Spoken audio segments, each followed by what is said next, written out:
Hello, my friends, my colleagues, and my seniors. Welcome back to your channel, The Knowledge Hub. Okay, uh, as a computer science graduate myself and a teacher as well of computer science, I have felt that in the present generation, seriously, without the computer knowledge, there's no way we can move further. Anything we do must involve technology. The way technology is dominating all the fields of education, of lifestyle, business, we really have to know the fundamentals, the basics. We should be involved enough so that we can, be presentable in any situation.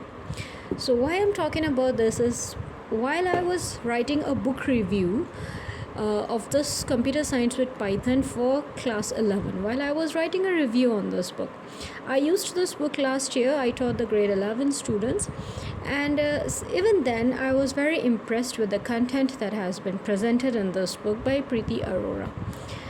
Very lucid language, explained in details, diagrams and tables, figures have been used, and everything's there so interesting. So I have made this book review for the library file, which is formally called the Reading and Reflection on Text file for the B.Ed first year students program. So this is the book I have written a review on, and these are the external norms of the book here: the title of the book, the author of the book, then the publishers. Okay, and yes, it is expensive at the moment. It costs about 600 rupees, but seriously, it is worth the price. The content that is provided in this book is really worth it.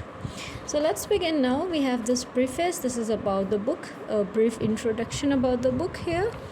And then we have 5 units in this book. The chapters have been divided with subtopics, very detailed, but these are the 5 main units: computer systems and organization, computational thinking and programming, society, law and ethics, practicals, and then Python programming as a practical software that has been used. In the internal norms, we begin with the introduction about the book, the chapters, how they're discussed. Then we have about the logic gates that have been used: the NOT gate, the AND, the OR, the NOR, the NAND, and the XOR gates. And then the chapter about AI, which comes under emerging trends, is a very important chapter in the present day. We all make use of applications of artificial intelligence. For example, in gaming, when we have the virtual reality, we have the augmented reality, it all comes under artificial intelligence. Then natural language processing, we have expert systems, vision systems, speech recognition. We have speech recognition. Let me tell you, we have Alexa, we have Google Assistant, and even while we're Google typing using our WhatsApp, that's an application of AI. Then handwriting recognition, the way I'm sure most of you have seen the digital signature, a small typical machine with a glass on it, and then similar to the biometrics that has been used in the Aadhaar cards for the fingerprint recognition. Then image recognition, face detection, that's a very common one nowadays in most of our smartphones. And the world's first robot citizen in the form of a humanoid is Sophia. And then we have the rovers, we have the Mitra and the drone. Drone, I'm sure you all have heard about the drone cameras. Yes, that's an unmanned aircraft, a device that is being operated with the smartphone as a remote control. There is no man sitting in that drone that is moving around it. So it's unmanned, and it's an application of artificial intelligence. Another important emerging trend, that is big data. What is big data? Huge volume of data, large amount of data. So just imagine in your mobile phones, when we buy our smartphones, we're often given an internal memory storage of around 64 GB, 128 GB, and even that becomes less at a time that we have to insert a memory card, another chip of 464 or 128 GB. So you can see, if just a smartphone, you alone have a data of more than 200 GB, then imagine the population of the world, 7 billion people. Where is their data? How much amount of data do they have? Where is this data stored? Okay, so in big data, what is discussed is the amount of data, the huge volumes. Big, we all know what is big, that's enormous data. And how is this data being classified? We have data from social networks, financial data, multimedia, mobile apps, Internet of Things, data from ERP systems. And then big data has characteristics, the 5 V's of big data: velocity, value, volume, veracity, and variety. These are some important things that we should always keep in mind.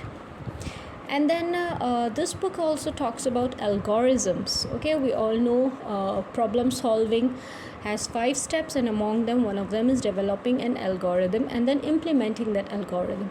Now, when we're developing an algorithm, we have 2 methods to do that. We have that through the flowchart, and then we have that through the pseudocode.